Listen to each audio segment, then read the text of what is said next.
Election తర్వాత MLA కావడం, మంచి విజయాన్ని అందుకున్నటువంటి పవన్ కళ్యాణ్ గారికి నా హృదయపూర్వక శుభాకాంక్షలు తెలియజేస్తున్నా. అదేవిధంగా గత 2 రోజుల నుంచి చూస్తూ ఉన్నాం, జగన్మోహన్ రెడ్డి గారిని ప్రజలు ఆదరించలేదు. అందుకనే ఆయనకి ఓటమి వచ్చింది. కేవలం 11 స్థానాలకే పరిమితం అయ్యారు. భారీ మెజార్టీలు కూటమి అభ్యర్థులకి వచ్చాయని చాలామంది మళ్ళీ విష ప్రచారం, చెడు ప్రచారం చేస్తున్నారు. ఇందులో వాస్తవం లేదు. జగన్మోహన్ రెడ్డి గారు ప్రజల కోసం ప్రవేశపెట్టినటువంటి సంక్షేమ పథకాల్లో చాలా వరకు ప్రజలు సంతృప్తి చెందారు. జగన్మోహన్ రెడ్డి గారి వెనక ప్రయాణం చేస్తున్నారు. జగన్మోహన్ రెడ్డి గారిని ఆదరించారని నేనైతే వ్యక్తిగతంగా భావిస్తా ఉన్నా. ఈ రోజున మనందరికీ తెలుసు, తెలుగుదేశం పార్టీకి వచ్చినటువంటి ఓట్ల శాతం 45.6, వైఎస్ఆర్సీపీ పార్టీకి వచ్చిన ఓట్ల శాతం 40% ఓట్లు వచ్చినాయి. అంటే ఈ రాష్ట్రంలో ఈ 2 ప్రధాన పార్టీలకి మధ్య ఉన్న వ్యత్యాసం కేవలం 5.5%. కేవలం 5.5% మాత్రమే. కానీ చాలామంది జగన్మోహన్ రెడ్డి గారికి ఏదో ప్రజల నుంచి ఆదరణ లభించలేదని మాట్లాడుతున్నారు. ఇది కరెక్ట్ కాదు. వైఎస్ఆర్సీపీ పార్టీ ఎలక్షనీరింగ్ చెయ్యకపోవడం వలన, నాయకుల మధ్య సమన్వయం లేకపోవడం వలన కేవలం 5,000 నుంచి 12-13 వేల ఓట్ల వ్యత్యాసంతో 88 స్థానాల్ని కోల్పోయింది. 5,000 నుంచి 12-13 వేల ఓట్లు గనక 88 నియోజకవర్గాల్లో సాధించుంటే ఖచ్చితంగా 88కి 11 కలుపుకొని 99, అంటే 100 నియోజకవర్గాలు గెలుచుకొని జగన్మోహన్ రెడ్డి గారు మళ్ళీ ముఖ్యమంత్రి అయ్యేవాళ్ళు.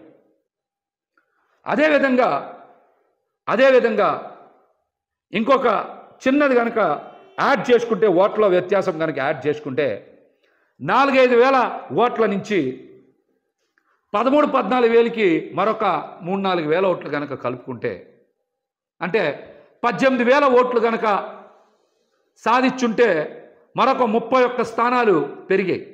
అంటే 119 స్థానాల్లో వైఎస్ఆర్సీపీ పార్టీ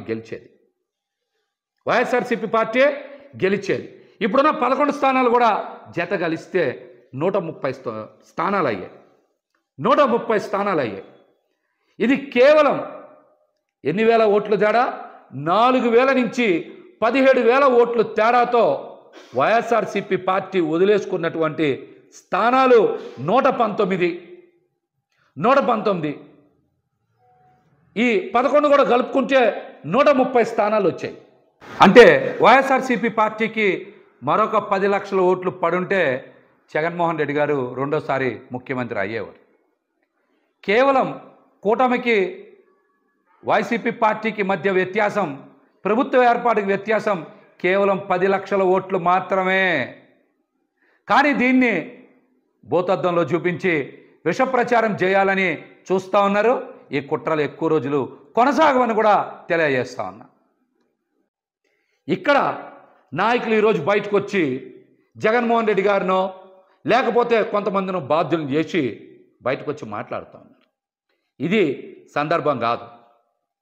ఓటమి చెంది నిరాశలో ఉన్నటువంటి కేడర్కి, అదేవిధంగా మరొక మారు ముఖ్యమంత్రి అవుతారని ఆశించినటువంటి ప్రజలకి అండగా నిలవాల్సినటువంటి తరుణం. నాయకులు ఈ విషయాన్ని గ్రహించాలి. కార్యకర్తలకి, ప్రజలకి అండగా నిలవాలి. అద్భుతమైన ప్రచారం చేసి అన్ని వనరులు సమకూర్చిన తర్వాత కూడా ఓటమికి కారణం నాయకుల మధ్య సమన్వయం లేకపోవడం. రెండోది, ఖచ్చితంగా ఎలక్షనీరింగ్ చేయడంలో పార్టీ కొంత వెనకబడింది అనేటువంటి అంశం నాకైతే స్పష్టంగా కనబడుతుంది. ఇది నా వ్యక్తిగత అభిప్రాయం. ఎందుకు చెప్తున్నానంటే, గత 2 రోజుల నుంచి 90,000 మెజార్టీలు వచ్చినాయి. సూపర్ మెజార్టీలు వచ్చినాయి, చరిత్రలో కని విని ఎరగని మెజార్టీలు వచ్చినాయి అంటున్నారు. 80,000 నుంచి 90,000 మెజార్టీ వచ్చింది ముగ్గురికే కదా. 50,000 నుంచి 80,000 లోపు మెజార్టీలు మొత్తం వచ్చింది 27, 28 కదా, అంతే కదా వచ్చినాయి. మిగతా అన్ని చోట్ల కూడా జగన్మోహన్ రెడ్డి గారికి అద్భుతంగా ప్రజలు ఆదరించారు. కానీ ఇక్కడే ప్రజలందరికీ ఒక అనుమానం కలుగుతుంది. మేమందరం కూడా జగన్మోహన్ రెడ్డి గారికి ఫ్యాన్ గుర్తు మీద ఓటేశాం, కూటమికి ఇంత విజయం ఎలా లభించింది అనేటువంటి అనుమానం ఈరోజు ప్రతి ఒక్కరు చర్చ చేస్తున్నారు రాష్ట్రంలో.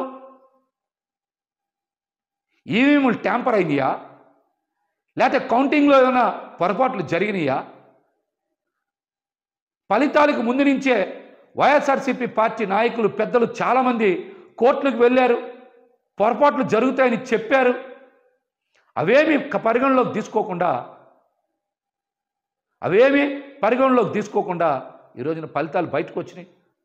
ఈ ఫలితాల మీద ప్రజలకు అనుమానం ఉంది. ఈవీఎంలు ట్యాంపరింగ్ జరిగాయేమనేటువంటి అనుమానం ప్రజల మధ్య విస్తృతంగా చర్చ జరుగుతుంది.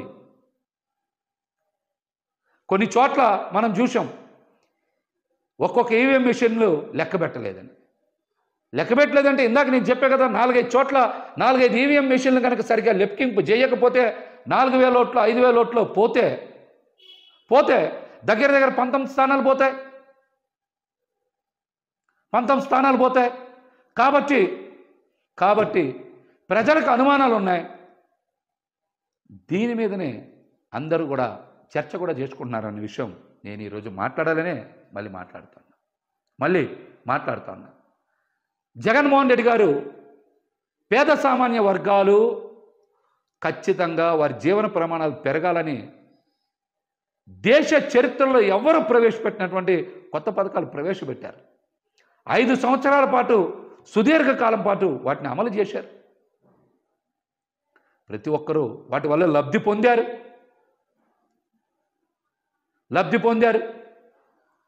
అందుకనే ఈరోజు రాష్ట్ర ప్రజలందరూ కూడా నివేరబోతూ ఉన్నారు. ఒక్క జగన్మోహన్ రెడ్డి గారిని ఎదుర్కోవడానికి 6 పార్టీలు పోటీ చేసినాయని ప్రజలందరూ కూడా చర్చ చేసుకుంటున్నారు. ప్రజారంజకంగా ఉంటుందా, లేకపోతే పెట్టుబడిదారులకు మాత్రమే అనుకూలంగా ఉంటుందా, ఎవరికి అనుకూలంగా ఉంటుందనేది ఈ రాష్ట్ర ప్రజలందరూ కూడా చాలా తొందరగా తెలుసుకుంటారు. తొందరగా తెలుసుకుంటారు. అప్పుడు జగన్మోహన్ రెడ్డి గారు చేసినటువంటి సంక్షేమం, అభివృద్ధి పట్ల ప్రతి ఒక్కరికి కూడా వాస్తవం ఏంటనేది చాలా స్పష్టంగా అర్థమవుతుంది. నిన్నటి నుంచి చూస్తున్నాం కదా, రాష్ట్రంలో శాంతి భద్రతలను గాలిలో పెడతాం, ప్రతీకార పాలన ఉండదు అని మాటలు చెప్పిన 24 గంటలు గడవల. రాష్ట్రంలో చాలా చోట్ల ప్రతీకార దాడులు జరుగుతూ ఉన్నాయి. శాంతి భద్రతల సమస్య తలెత్తుతూ ఉంది. రాబోయే రోజుల్లో ఇంకెన్ని చూడాల్సి వస్తుందో. ప్రతి ఒక్కరికి కూడా అధికార పీఠం మీద కూర్చోలేని ఆశ ఉంటుంది. ఆ ఆశ ఉన్నప్పుడు కూటమి బీటలు వారుతుంది, ఖచ్చితంగా వారుతుంది. కూటమి కలిసి ఉన్నప్పుడు కూడా జగన్మోహన్ రెడ్డి గారు చాలా అద్భుతంగా సమర్థవంతంగా ఎదుర్కొన్నారు. రాబోయే రోజుల్లో జగన్మోహన్ రెడ్డి గారు చాలా బలంగా ధైర్యంగా నిలబడతామని చెప్తా ఉన్నారు. ఖచ్చితంగా నిలబడతారు. మళ్ళీ మరొకసారి ముఖ్యమంత్రి అయ్యే తీరుతారు. ఖచ్చితంగా పెంచాయి. కానీ పేదపడాన్ని అభివృద్ధి అంటారు. కానీ రియల్ ఎస్టేట్ వ్యాపారం జరిగితేనో, లేకపోతే కొంతమంది పెట్టుబడిదారులకి అవకాశాలు వస్తేనో, పెద్ద పెద్ద బిల్డింగ్లు ఉంటేనో దాన్ని అభివృద్ధి అనరు అనేటువంటి వాస్తవాన్ని ప్రజలు అతి తొందరలోనే గ్రహిస్తారు, తెలుసుకుంటారు. జగన్మోహన్ రెడ్డి గారు విప్లవాత్మకంగా తెచ్చినటువంటి పథకాలని కూటమి కొనసాగిస్తుందా, రద్దు చేస్తుందో కూడా చూస్తారు.